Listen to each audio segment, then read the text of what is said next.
1926년 상해 늦가을 저녁 17 청년이 서점 구석에서 책 한 권을 손에 쥡니다.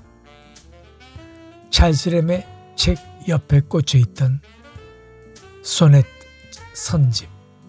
손이 떨렸을 겁니다. 지금까지 셰익스피어는 일본어로만 읽었습니다. 야마토 고토바의 무거운 루비가 달린 봉건의 언어로 꼬집어 입혀진 셰익스피어를, 그런데 지금 손안에 든 것은 맨몸의 셰익스피어입니다. 그 청년은 훗날 일기에 이렇게 씁니다. 사옹. 셰익스피어를 이렇게 당시에 불렀죠. 사옹, 나는 그를 너무나 큰 별이라 생각하기에 사옹이라 부르며 가슴속에 애장한 문고판 소네트를 마치 가족 사진 보듯 여긴답니다. 제게 앞이 안 보이던 암울한 시절에 메가네를 씌워준 그런 마법 같은 시집입니다. 그 청년의 이름은 피천드. 자, 그 청년이 상해의 밤 귀뚜라미 소리를 들으며 호숫가 갈대밭에서 바다 건너 조국을 생각하며 매일 암송했다는 그 시를 지금 함께 읽겠습니다. 그마 피천득의 소네트 29번입니다. 운명과 세인의 눈에 천시되어 혼자 나는 버림받은 신세를 슬퍼하고 소용없는 울음으로 귀머거리 하늘을 괴롭히고 내 몸을 돌아보고 나의 형편을 저주하도다. 희망 많기는 저 사람, 용모가 수려하기는 저 사람, 친구 많기는 그 사람 같기를, 이 사람의 재주를, 저 사람의 권세를 부러워하며 내가 가진 것에는 만족을 못 느낄 때, 그러나 이런 생각으로 나를 거의 경멸하다가도 문득 그대를 생각하면 나는 찻새벽 적막한 대지로부터 날아올라 천국의 문전에서 노래 부르는 종달새. 그대의 사랑을 생각하면 곧 부귀에 넘쳐 내 팔자 제왕과도 바꾸려 아니하노라. 같은 시를 당시 조선 지식인들이 읽던 번역으로 보겠습니다. 스보우치 쇼요, 일본어 번역입니다.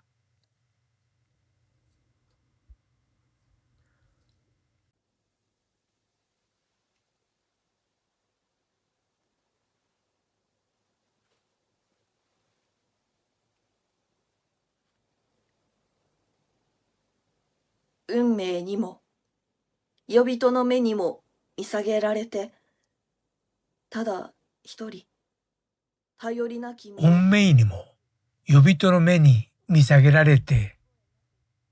요비토 한자입니다. 세인. 그런데 수요는 여기에 요비토라는 루비를 달았습니다. 헤이안 시대의 야마토 고토바, 천년 전 귀족의 언어. 셰익스피어의 Men's Eyes, 보통 사람들의 눈을 고대 일본 귀족어로 꼬집어 입힌 겁니다. 그리고 마지막 행. 君の長剣を思うときはかばかり幸福に富める身なれば、我は王者とだにも我が境遇を交換せんとは願わず。君の長剣を思うときはかばかり幸福に富める身なれば、我は王者とだにも我が境遇を交換せんとは願わず。我は王者とだにも我が境遇を交換せむことは願わず。 셰익스피어의 원문 scorn, 왕을 경멸한다를 쇼요는 네가와즈로 번역했습니다. 네가와즈, 원하지 않습니다. 봉건의 신하가 죽은 앞에 엎드려 말하는 방식입니다. 즉 황공하옵게도 그리는 아니되옵니다. 당시 조선 지식인들이 이 번역으로 셰익스피어를 읽었습니다. 자유인의 언어가 봉건 신하의 언어로 굴절된 채로. 그런데 그 말은 달랐습니다. 왕과도 내 처지를 바꾸지 않으리. 경멸도 아니고 엎드린 거절도 아닙니다. 왕을 의식조차 하지 않습니다. 이미 내면이 가득 차 있기 때문에 바꿀 이유가 없는 겁니다. 그리고 문득 셰익스피어의 happily, 우연히 동시에 행복하게, 이 중의성을 금하는 문득, 이 어휘 하나로 건져냈습니다. 갑자기, 이것은 너무 충격적이고 어느새는 너무 느립니다. 문득만이 그 찰나의 온도를 담습니다. 당시 쇼요는 그럼 이 셰익스피어의 happily, 이것을 어떻게 처리했을까요? 시팽입니다. Happily I think on thee and then my state. 문득 그대를 생각하면 나는 幸いに君のことにだに思い及べば 들으셨습니까? 핵심은 이겁니다.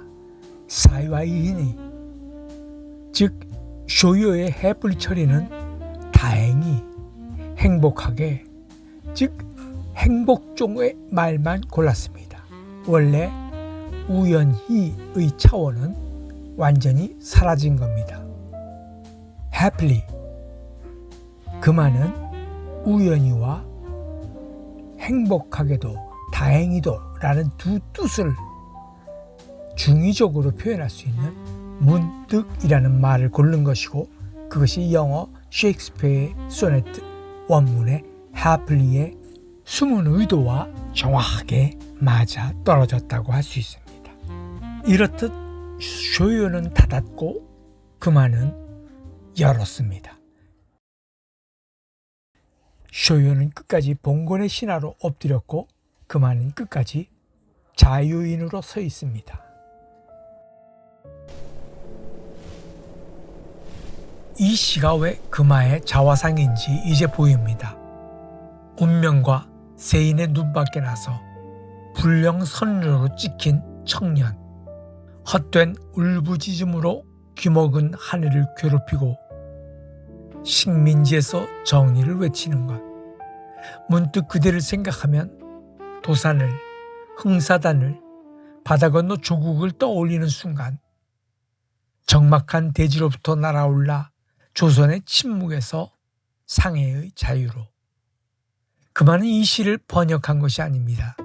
고백한 겁니다. 그리고 일기에 이렇게 씁니다. 문학이 내게 총보다 더 무서운 무기라는 것을 보여줄게. 침묵이 더 힘있고 침묵할 때 글을 쓸 시간이라는 것을 사옹이 알려주었다. 오늘 이 자리에서 소네트 29번을 꺼낸 이유가 있습니다. 이것은 잃어버린 8년의 이야기입니다. 상해에서 찰스 램을 손에 쥔 그 17부터 호강대에서 영어로 세계를 흡수하며 흥사단 이모님을 숨기지 않고 조선과 끊임없이 편지를 주고받던 그 8년, 행동으로 책 잡히지 않았습니다. 그러나 총보다 무서운 무기를 갈고 있었습니다. 그것이 번역이었고 문학이었고 우리말이었습니다. 알퐁스 도데가 말했습니다. 마지막 수업에서 17살 금화가 직접 번역한 그 문장으로 민족의 언어를 손에 쥔 한 감옥의 열쇠는 내 손에 있다. 금화는 그 열쇠를 평생 놓지 않았습니다. 소네트의 29번처럼 적막한 대지에서 문득 종달새처럼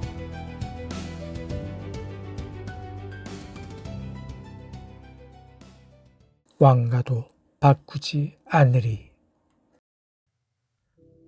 When in disgrace with fortune and men's eyes, I all alone beweep my outcast state,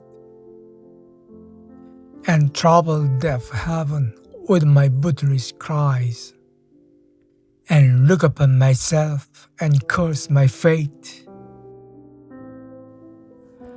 운명과 세인의 눈에 천시되어 혼자 나는 버림받은 신세를 슬퍼하고 소용없는 울음으로 귀머거리 하늘을 괴롭히고 내 몸을 돌아보고 나의 형편을 저주하도다.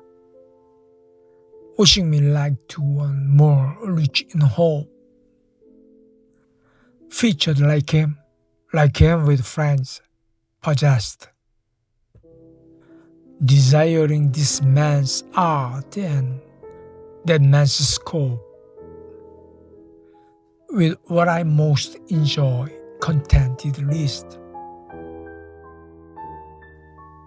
희망 많기는 저 사람, 용모가 수려하기는 저 사람, 친구 많기는 그 사람 같기를. 이 사람의 재주를, 저 사람의 권세를 부러워하며 내가 가진 것에는 만족을 못 느낄 때. Yet, in these thoughts, myself almost despising, happily I think on thee, and then my state, like to the lark at break of day arising, from sullen earth sings hymns at heaven's gate. 그러나 이런 생각으로 나를 거의 경멸하다가도 문득 그대를 생각하면 나는 첫 새벽 적막한 대지로부터 날아올라 천국의 문전에서 노래 부르는 종달새. For thy sweet love remembered such wealth brings, that then I scorn to change my state with kings. 그대의 사랑을 생각하면 곧 부귀에 넘쳐 내 팔자 제왕과도 바꾸려 아니하노라.